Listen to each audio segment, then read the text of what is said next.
नमस्कार साथियों, आज मैं देहरादून के उस जगह पे आई हूँ।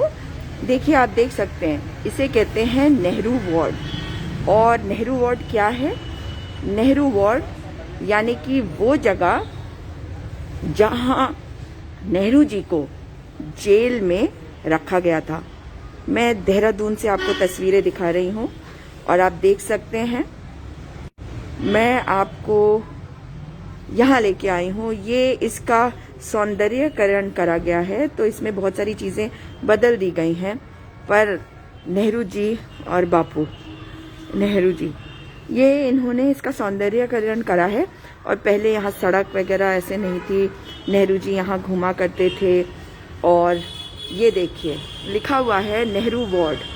यह पुराना कारागार है जिसमें श्री जवाहरलाल नेहरू ने भारत की स्वतंत्रता की लड़ाई में सन 1932, 1933 और 1934 और 1941 में बंदी जीवन व्यतीत किया था। तो 4 बार, जो लोग इस चीज को नहीं जानते, जो लोग कभी देश की आजादी के लिए जेल नहीं गए, वो क्या समझेंगे। देखिए, 1932, 1933, 1934, 1941 4 बार इस जेल में आए थे। और ये अब ऐसा बना दिया गया है, पहले तो ऐसा नहीं रहा होगा, आप जानते ही हैं। और नेहरू जी यहीं पे रहते थे। और मैं आपको दिखाना चाहती हूँ कि नेहरू जी के किचन को, ये देखिए, यहाँ पे होता था। अच्छा, ये अब ऑब्वियस है कि पेंट पूंट कर दिया गया, लेकिन ये टीन की छत है, आप देख सकते हैं। और ये है नेहरू जी की पाकशाला। तो यहाँ पे नेहरू जी की पाकशाला होती थी। अभी तो बिल्कुल खाली है, लेकिन ये देखिए, आप देख सकते हैं। और आपको ये भी दिखाऊं,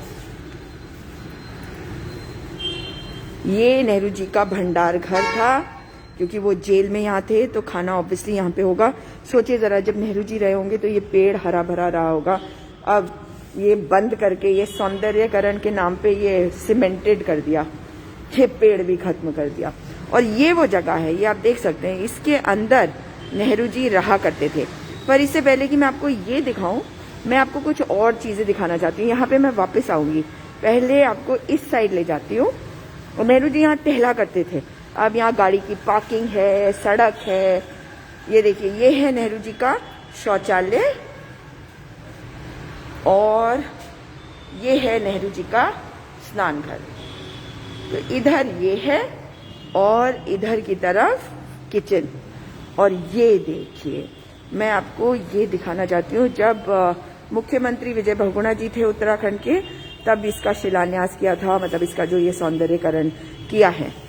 और ये है नेहरू वार्ड इस जेल के अंदर। यहाँ भारतवर्ष के प्रथम प्रधानमंत्री स्वर्गीय जवाहरलाल नेहरू स्वतंत्रता आंदोलन के समय बंद थे। बता दें, आज के जो भाजपाई नेता हैं आरएसएस से संबंधित, कि उनके कितने नेता थे जो 4-4 बार इस जेल में, कहीं और दूसरी जेलों में इतने वर्ष उन्होंने गुजारे। ये देखिए, ये वो खिड़की है जहां खड़े होकर नेहरू जी बाहर उनके दर्शनों को आई जनता से आशीर्वाद लिया करते थे। बाद में खिड़की को बंद कर दिया ताकि वो बाहर फिर किसी को न देख सके, और बाहर के दरवाजे में भी चादर लगवा दी।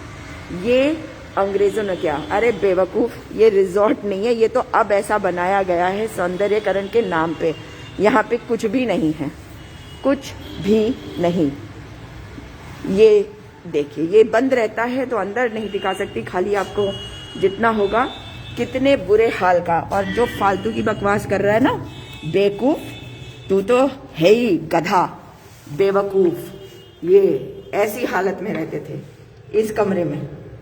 ये है जेल, जगह भी नहीं है चलने की। समझ में आया? देख रहा है, कैमरे में ठीक से फोकस नहीं हो पा रहा, इतना छोटा कमरा है। जय बाबा केदारनाथ, अंकुर शुक्ला जी। तो ये था वो जेल का कमरा, जो छोटा सा कमरा है जिसमें वे रहा करते थे। सोचा आज आपको दिखा दूं। जब अहंकारी सरकारें आती हैं तो अहंकार में डूबती हैं और उनके अहंकार को देख रहे हैं हम, मगर तब याद आ रहे हैं वही चाचा नेहरू जो नफरत लेकर घूम रहे हैं। वो बेशरम है, जो यहाँ पे आके अपनी बकवास करते हैं वो बेहया है, वो बदतमीज नहीं है, बेहया है, बेगैरत है, क्योंकि उनकी तो आत्मा ही नहीं है। आत्मसम्मान होता तो विशाल पेन्यूली तुम ना आते और गज्जर तू नहीं आता। तुम लोग नफरती हो और तुम्हारे नफरत की वजह से आज देश जिस हालात में है वो हम देख रहे हैं। मगर मैं जानती हूं कि मेरे जो नेहरू जी हैं कहीं ना कहीं उनके जो अंश हैं वो यहीं पे होंगे और उनको याद करते हुए, बापू को याद करते हुए हमें वापस अपने देश को दोबारा एक सुंदर भारत बनाने का मौका फिर मिलेगा। जो आज की सरकार ने किया है उसके विरुद्ध आवाज उठाइए। जो किसानों के साथ वो कर रहे हैं उसके विरुद्ध आवाज उठाइए। जय श्री राम नहीं, जय सिया राम बोलना सीखो। अपने अंदर मनुष्यता लाओ, अपने अंदर संवेदनशीलता लाओ। मेरे बाबा केदारनाथ, मेरे बाबा केदारनाथ, मेरे बाबा बद्री विशाल और मेरी माँ गौरी, मेरी माँ धारी देवी, मेरी माँ नंदा देवी। मगर तुम अगर सोचते हो कि सिया राम को श्री राम कर दोगे तो वो तुम्हारी गलती है। लेकिन इस गलती को सुधार लो, क्योंकि देश सबसे चलता है, देश किसी एक से नहीं चलता। देश हित की बातें करते हो और देश का अपमान करते हो। हाँ गज्जर के बच्चे, अबे ओ गज्जर, तेरे को तो गाजर की तरह मालूम है ना क्या करा जाएगा। तेरे जैसे लोग वीर सावरकर बोलते हैं उस कायर सावरकर को जिसने माफी मांगी। तू आज आजाद देश में नहीं घूम रहा होता, निकम्मे निकम्मे, तू आजाद देश में नहीं होता, समझे। और भी तेरे को बहुत कुछ बोल सकती हूं मगर संयम रखने की कोशिश कर रही हूं, रखा नहीं जाता। तुझे अब शब्द बोलना जरूरी भी है क्योंकि तू अपनी फेक आईडी से चला आता है लोगों को भ्रमित करने के लिए, ठीक अपने उस बेवकूफ नेता की तरह। जो नेता आज लोगों के अंदर नफरत तो पैदा करने की कोशिश कर रहा था। आज मैं देहरादून के कोर्ट में गई थी, कट्टर भारतीय जनता पार्टी के समर्थक आज जो उनके बारे में कह रहे हैं वो दिख रहा है।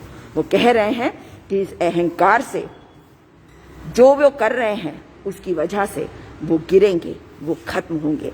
विश्वास नहीं हुआ मुझे, क्योंकि जिनसे बात कर रही थी उनसे कई बार बहस होती थी, अच्छे बहस होती थी, झगड़े वाली बहसें नहीं होती थी, मतलब तार्किक बहस। वो मोदी जी का समर्थन करते थे, मैं मोदी जी का विरोध। और आज मुझे देखकर बहुत गर्व हो रहा है कि उनके अंदर मनुष्यता है, उनके अंदर संवेदनशीलता है, उनके अंदर सही और गलत में फर्क करने की क्षमता है। इसलिए आज वो भी कह रहे हैं कि मोदी जी जो कर रहे हैं वो नहीं करना चाहिए। ये देश मेरा है, उन्हें प्रधानमंत्री चुना गया है, उसका मैं सम्मान करती हूँ। लेकिन अगर देश का प्रधानमंत्री लोगों का सम्मान न करे तो उनको बताना पड़ता है, क्योंकि प्रधानमंत्री वो भारतीय जनता पार्टी के नहीं है। मोदी जी का विरोध देश का विरोध नहीं होता। मोदी जी का विरोध इसलिए भी होता है कि देश के प्रधानमंत्री अगर कुछ गलत करते हैं तो हमारी जिम्मेदारी होती है कि हम उन्हें सही बताएं, ताकि देश को सही रास्ते पे ले जाने का काम करे, बजाय इसके कि केवल ये सोचे कि किस तरह से वो सत्ता हासिल करे। आज के आप पंजाब के अगर जो लोकल लेवल के चुनाव हैं उनको देखें तो आप देखेंगे कि अरे झूठ मत फैला बेवकूफ, तो आप देखेंगे कि भारतीय जनता पार्टी का सुपड़ा साफ हो रहा है। सुपड़ा साफ, जो जितनी तेजी से ऊपर जाता है वो उतनी तेजी से नीचे गिरता भी है। जिस प्रकार से ये लोग इतनी तमाम बातें करते हैं और झूठ फैलाते हैं, जिस तरह से सुभाष चंद्र बोस के लिए इन्होंने झूठ फैलाया, चंद्रशेखर आजाद के लिए इन्होंने झूठ फैलाया, वो झूठ नहीं रहेगा। क्योंकि मैं आपको एक एग्जाम्पल देती हूँ, क्योंकि किसानों का मुद्दा चल रहा है। एक टीवी डिबेट पे मतलब झूठा आदमी, क्या बोलूँ, झूठा डिबेटर आया और कहने लगा कि स्वामीनाथन जी ने एक आर्टिकल लिखा है अखबार में, टाइम्स ऑफ इंडिया में। इतना बड़ा झूठ। वो तो मैंने पढ़ा हुआ था, तो मैंने कहा कि स्वामीनाथन अय्यर ने लिखी है रिपोर्ट और लिखा है लेख, मतलब आर्टिकल टाइम्स ऑफ इंडिया का स्वामीनाथन अय्यर ने, और स्वामीनाथन रिपोर्ट वाले हैं MS स्वामीनाथन। दोनों में फर्क है, मगर ये लोग लोगों को बेवकूफ बना रहे हैं। सुभाष चंद्र बोस की बात बता दूं, वीर सावरकर क्या कर रहा था? सावरकर, वीर तो कहीं से नहीं, कायर सावरकर ये कर रहा था।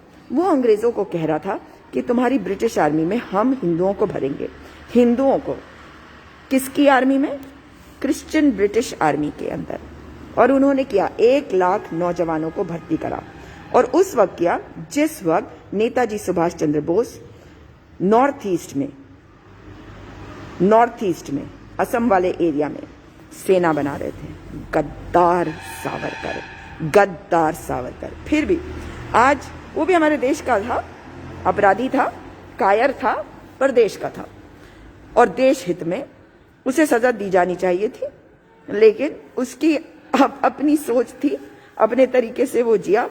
नथुराम गोडसे से इन्होंने हाथ धोया और गांधी को बदनाम किया। लेकिन आज यहां आकर फिर ये वाली जो भावना है कि देश हित के लिए अपनी जान भी चली जाए तो कोई बात नहीं, न्यौछावर है देश के लिए अपनी जान। और खास करके इस वार्ड में जब भी मैं आती हूं और जब भी यहां से लाइव करती हूं, पहले भी किया है, आप लोगों ने देखा है, तो नेहरू जी के बारे में सोचती हूँ, नेहरू जी के सपनों के बारे में सोचती हूँ, जिनकी वजह से आज वो ऑल इंडिया इंस्टीट्यूट है जहाँ पे हमारे गृह मंत्री ने खुद को भर्ती करवाया था अपने इलाज के लिए। और इसी के साथ बात को यहीं पे विराम दूंगी। दोबारा आपसे मुलाकात करूंगी, मगर नेहरू जी को याद करती हूँ। नेहरू जी के जो सपने हैं, उनके सपनों का भारत साकार हुआ है। ये रास्ते की जो बाधा आई है, ये बाधा हटेगी। और मैं तो फिर भी भारतीय जनता पार्टी के लोगों को भी कहूंगी कि आप अपनी पार्टी को बचाइए। आपकी पार्टी केवल 2 लोगों की पार्टी बन के रह गई है। दूसरों पे दोष आप मरते मरते आप अपने दोष जो हैं वो देखना ही भूल गए। दूसरे लोग गलत कर रहे होंगे, उनकी पार्टी में बहुत कमियां होंगी, मगर आपकी पार्टी कहाँ है आज? सोचिएगा। साथियों, इस वीडियो को अधिक से अधिक शेयर करिएगा और सोचिएगा। देखिए, आपको छूट है कि आप किस पार्टी के साथ रहें, वो मेरा आपको बताने का नहीं है। मेरा तो सिर्फ ये बताने का है कि मेरे हिसाब से क्या सही है, क्या गलत। हो सकता है कि आपको वो सही लगे, हो सकता है गलत। आज जो वकील होते हैं वो प्रबुद्ध समाज होता है। और इसलिए नहीं कह रही क्योंकि मैं हूं वकील, इसलिए क्योंकि होता है ऐसा।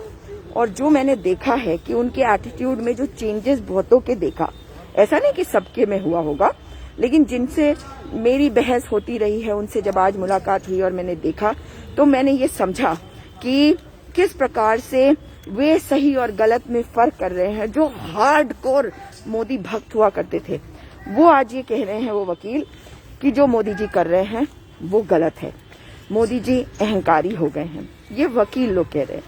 तो ये प्रबुद्ध समाज है, इसलिए आवश्यकता है कि उनकी आवाज को दबाने की कोशिश करने के बजाय आप उनके दिल को जीते। क्योंकि आप तो यही कह के आए कि आप भीख मांग रहे हैं, और उसमें मैं कोई गलत नहीं मानती कि आप लोगों के लिए काम करेंगे, इसलिए आप कह रहे थे कि आप हमें एक बार चुन लीजिए। लेकिन प्रचंड बहुमत का मतलब ये नहीं कि आप अहंकार में डूब जाए। जिस पेड़ पे जितने ज्यादा फल होते हैं, वो पेड़ उतना ही झुकता है। इसलिए हमारे देश में विविध प्रकार के विचारधाराएं होती हैं। कभी कभी गुस्सा भी आता है अगर आपको लगता है कि दूसरी विचारधारा गलत है। इसलिए नहीं कि जबरदस्ती है कि नहीं तुम ये सोचो, नहीं, मेरा ऐसा मानना नहीं है। लेकिन फिर जब सोचती हूँ तो लगता है कि ठीक है, समझाना मेरा काम है, चुनना आपका।